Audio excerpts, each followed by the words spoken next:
आप देख रहे हैं भारत समाचार। नहीं रहेगा भ्रष्टाचार।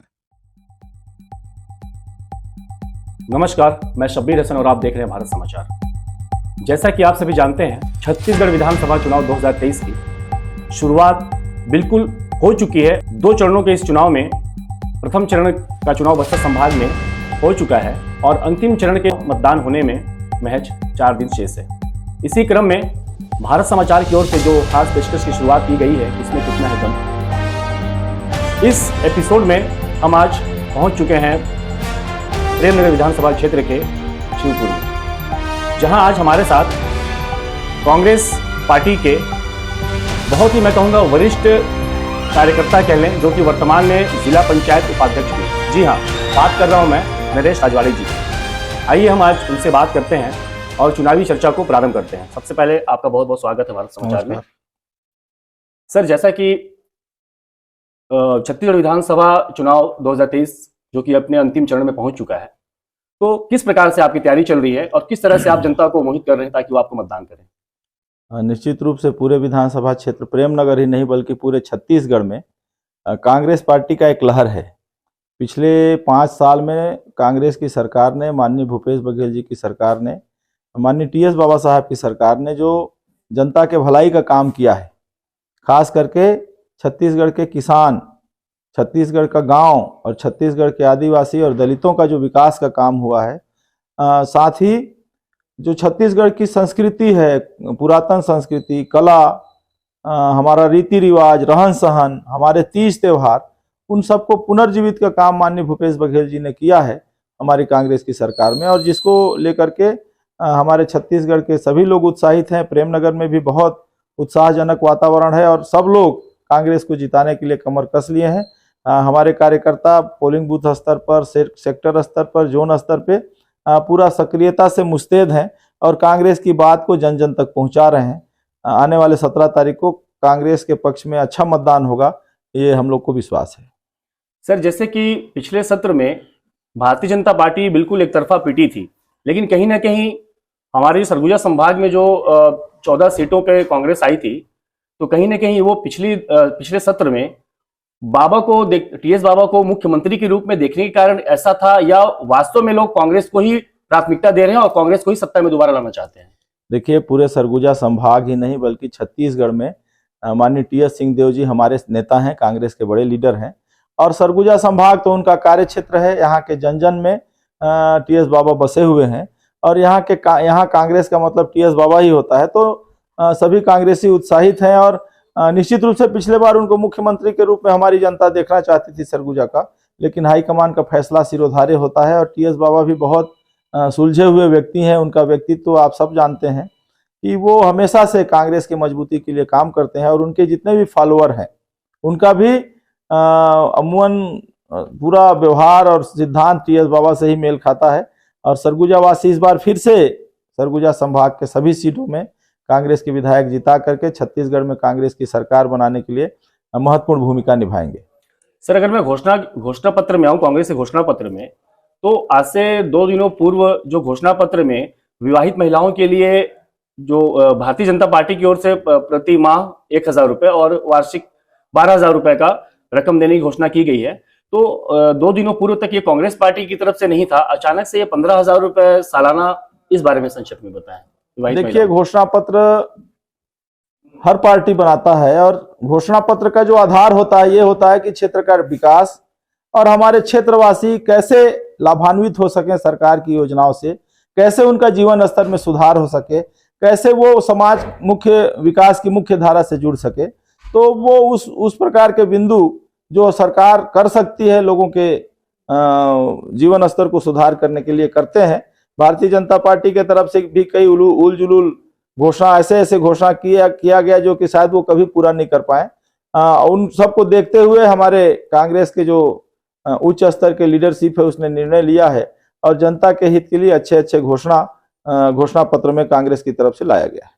सर, जैसा कि मैं इस सत्र की बात करूं कि पूरे हमारे सरगुजा संभाग में कांग्रेस पार्टी की ओर से जो सिटिंग एमएलए थे, जो सिटिंग विधायक थे, कहीं ना कहीं उन 3 एमएलए को बिठाया गया है, इसका कहीं दुष्परिणाम देखने को मिल सकता है क्या? नहीं, देखिए, जो हमारे कांग्रेस से जुड़े हुए लोग हैं सब जानते हैं कि उतार चढ़ाव जीवन में आते रहता है और राजनीति में नए चेहरों को भी मौका मिलना चाहिए। तो कुछ लोगों को परिवर्तित किया गया है, वो स्वाभाविक है, थोड़ी नाराजगी रहती है, लेकिन पार्टी ने उनके लिए भविष्य के लिए उनके लिए कोई ना कोई स्थान सोच करके रखा है और सभी को सरकार बनने पे सभी को उचित स्थान मिलेगा, सभी को सम्मान मिलेगा। और अगर हमारी पार्टी की सरकार होगी तो हमारी पार्टी से जुड़े हुए लोगों को निश्चित रूप से भविष्य में महत्व मिलेगा। इसलिए ऐसे लोग भी सब लोग पार्टी को जिताने के लिए बहुत अपना कमर कस चुके हैं और जनता के बीच में जा रहे हैं। सर, अगर मैं ताकत की बात करूं तो भारतीय जनता पार्टी एवं कांग्रेस पार्टी विश्व की 2 सबसे बड़ी राजनीतिक दलों में आती है। तो सर, कहीं ना कहीं इस बार आपके प्रेमनगर क्षेत्र में गोंडवाना गणतंत्र पार्टी भी उनका भी ये कहना है कि वो भी इस बार यहाँ से बाजी मार रहे हैं, जयनाथ केराम जी। क्या लगता है, ये उनका सिर्फ एक वास्तव में वो ताकतवर शक्तिशाली है या भी सिर्फ अपने कथनों में है? देखिए, मुंगेरी लाल के हसीन सपने हैं। निश्चित रूप से पिछले बार 27,000 के आसपास वोट गोंडवाना गणतंत्र पार्टी को मिला था, जयनाथ केराम भाई को। लेकिन इस बार जनता समझ चुकी है, जो गोंडवाना गणतंत्र पार्टी से जुड़े हुए लोग हैं, खास करके एक जाति विशेष के लोग, गोंड जाति समाज के, उनको समझ में आ गया है कि एक जाति से राजनीति नहीं हो सकता। एक जाति का अगर मान लीजिए एक विधायक भी बनेगा तो करेगा क्या, और फिर एक जाति से कभी विधायक भी नहीं बन सकते। इस बार भी देखिए, भाजपा ने भी गोंड जाति का दिया है, कांग्रेस ने भी गोंड जाति का दिया, ये भी तो गोंड जाति के लोग हैं। तो जो उसके कार्यकर्ता थे, जो उनके लिए पिछले बार अपना पॉकेट से पैसा लगा करके उनके प्रचार प्रसार में लगे थे, ऐसे सब लोग समझ चुके हैं कि ये हमारा वोट खराब करना है, हम अपने वोट को डाइवर्ट करके किनारे कर रहे हैं और हमारे मत का कोई मूल्य नहीं होता। इसलिए ऐसे प्रमुख लोग जो गोंडवाना गणतंत्र पार्टी से जुड़े हुए थे, इस बार सब गोंडवाना गणतंत्र पार्टी को छोड़ करके कांग्रेस के साथ जुड़ रहे हैं और कांग्रेस की सरकार बनाने के लिए कमर कस चुके हैं, क्योंकि भूपेश बघेल जी ने सबका काम किया। तो गोंडवाना गणतंत्र पार्टी इस बार बहुत अच्छी स्थिति में नहीं रहेगा। पिछले बार जो वोट पाया था उन्होंने, उसका आधा भी वोट शायद मेरे समझ से, मेरा जो आकलन है, वो 10,000 पार नहीं करने वाले। विपक्ष की अगर बात करूं तो कल मेरी बातचीत हो रही थी, उन्होंने कहा कि इस बार हम पूरे प्रदेश में 90 सीटों पे बहुमत लाएंगे और अपनी सरकार बनाएंगे। देखिए, जो भी चुनाव लड़ता है, चाहे वो हमारा निर्दलीय हो, जो कि लिस्ट में सबसे नीचे स्थान पे अपना स्थान प्राप्त करे, वो भी चुनाव में जीतने का दावा करता है। तो उनका दावा है, लेकिन पब्लिक को वोट देना है, पब्लिक को विधायक बनाना है, पब्लिक सरकार बनाती है। और पब्लिक, क्योंकि भूपेश है तो भरोसा है, कांग्रेस की बातों पे छत्तीसगढ़ की पब्लिक को 100% विश्वास है। इसलिए उनका जो सपना है, मैं पहले भी बोला हूं, मुंगेरी लाल का सपना है, फिर से कांग्रेस का प्रचंड बहुमत बनेगा। ज्यादा से ज्यादा 70 से ऊपर विधायक कांग्रेस के जीत के आ रहे हैं और छत्तीसगढ़ में कांग्रेस की प्रचंड बहुमत की सरकार बनेगी। सर, मैं उम्र फैक्टर की अगर बात करूं तो अभी युवाओं का दौर चल रहा है, तो कहीं ना कहीं ये नहीं लगता सर, युवाओं को प्राथमिकता देनी चाहिए? तो और भी कई नाम थे आपके प्रेमनगर विधानसभा क्षेत्र से, बहरहाल मैं किसी का नाम नहीं लूंगा। तो क्या लगता है, कहीं ना कहीं उनको प्राथमिकता, प्रायोरिटी देनी, कहीं ये हमारे अभी वर्तमान में जो प्रेमनगर से खड़े हैं श्री खेलसाई सिंह जी, कहीं ना कहीं उम्र एक रुकावट पैदा कर सकता है? कभी नहीं करेगी। क्यों करेगी भाई? हमारे मार्गदर्शक हैं, हम सबके नेता हैं। मैं स्वयं भी उम्मीदवार रहा हूं, मैं खुद भी चाह रहा था पार्टी मुझे टिकट मिले, पार्टी का टिकट हमको मिले, लेकिन पार्टी तय करती है क्षेत्र में उनका क्या परिस्थिति है, लोग उनके बारे में क्या सोचते हैं, लोगों के लिए उनके मन में कैसा उनका काम है। ये 3 बार के सांसद हमारे खेलसाई जी रह चुके हैं, 4 बार विधायक रह चुके हैं, 5वीं बार अभी वो चुनाव लड़ रहे हैं लगातार विधानसभा क्षेत्र का। तो चाहे वो युवा हो, चाहे बुजुर्ग हो, चाहे वो प्रौढ़ हो, महिलाएं हो, सब इनके पास आते हैं और सबके प्रति सद्भावना इनके पास होता है। और क्षेत्र के विकास के लिए इस उम्र में भी ये जितना काम कर सकते हैं, मैं नहीं समझता कि कोई नया प्रत्याशी भी उतना कर पाएगा, क्योंकि इनको अनुभव है। 3 बार का सांसद, 4 बार विधायक, मध्य प्रदेश के समय में मंत्री भी रह चुके हैं, तो इनको अनुभव है। और अभी भी 76 ईयर ओल्ड हैं, लेकिन अभी भी फिजिकल फिटनेस में वो ठीक है। बीच में थोड़ा अस्वस्थता हुआ था, तो देखिए उम्र है, परिवार, शरीर है, थोड़ा ना थोड़ा किसी न किसी को परेशानी होता है, लेकिन आज वो पूरी तरह फिट है।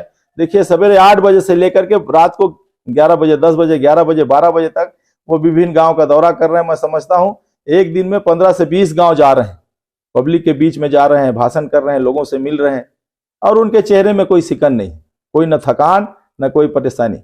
इतना तो हम युवा नहीं कर पा रहे। सर, जिले में 3 विधानसभा क्षेत्र है, प्रेमनगर, भटगांव और प्रतापपुर। तो सर क्या लगता है तीनों सीट पे? देखिए, हम लोग का कार्य क्षेत्र प्रेमनगर है और हम लोग सुबह से रात तक प्रेमनगर क्षेत्र में लोगों से मिल रहे हैं, हमारे कार्यकर्ताओं को मोटिवेट कर रहे हैं। तो प्रेमनगर से तो निश्चित रूप से हम जीत रहे हैं। और हम लोगों को जो खबर मिल रहा है, भटगांव प्रतापपुर ही नहीं बल्कि सरगुजा संभाग के सभी सीटों को फिर से हम लोग जीत के आ रहे हैं। कांग्रेस का बहुत अच्छा माहौल है, लोग बहुत अच्छा प्रतिसाद दे रहे हैं और अच्छा बहुमत से हम लोगों को सरकार बनाने में हमारा सरगुजा संभाग के जो मतदाता है वो मदद करेंगे। सर पूरे प्रदेश में क्या रहेगा सीट का हाल? 70+ निश्चित रूप की से। बार 75 पार, ये शायद कांग्रेस हाँ, पार्टी का स्लोगन 75 चल रहा पार है, लेकिन 70 में तो कोई दाग नहीं है, क्योंकि जो अभी 1-2 दिन पहले हमारे माननीय मुख्यमंत्री जी ने दीपावली के पावन अवसर पर शुभ बेला पर जो घोषणा किया है हमारी महिलाओं के लिए कि हम 15,000 रुपया एक मुश्त सभी महिलाओं के खाते में डालेंगे, और उससे हमारी महिलाएं और उत्साहित हुई हैं। और महिलाओं का मैं समझता हूं 100% वोट कांग्रेस की तरफ आने वाला है, किसानों का 100% का वोट कांग्रेस की तरफ आने वाला है। तो इस बार भी बम्पर जीत कांग्रेस को मिलेगी। बहुत बहुत धन्यवाद। हमारे साथ थे वर्तमान जिला उपाध्यक्ष नरेश राजवाड़े जी, जिन्होंने काफ़ी शालीनता और बेबाकी से हमारे सारे सवालों का जवाब दिया, और हमारी शुभकामनाएं इनके साथ है कि इनकी पार्टी भी पिछले सत्र की भांति इस सत्र भी विजयी हासिल करे। इसी तरह से हम अपने खास पेशकश किसमें कितना दम में लगातार अलग अलग राजनीतिक पार्टियों से, अलग अलग राजनेताओं से, पदाधिकारियों से, जनप्रतिनिधियों से मिलते रहेंगे और वार्तालाप करते रहेंगे और चुनावी माहौल के बारे में आपको रूबरू कराते रहेंगे। तब तक के लिए दीजिए मुझे इजाज़त। कैमरामैन सैफ के साथ मैं शब्बीर हसन, प्रेमनगर, सूरजपुर।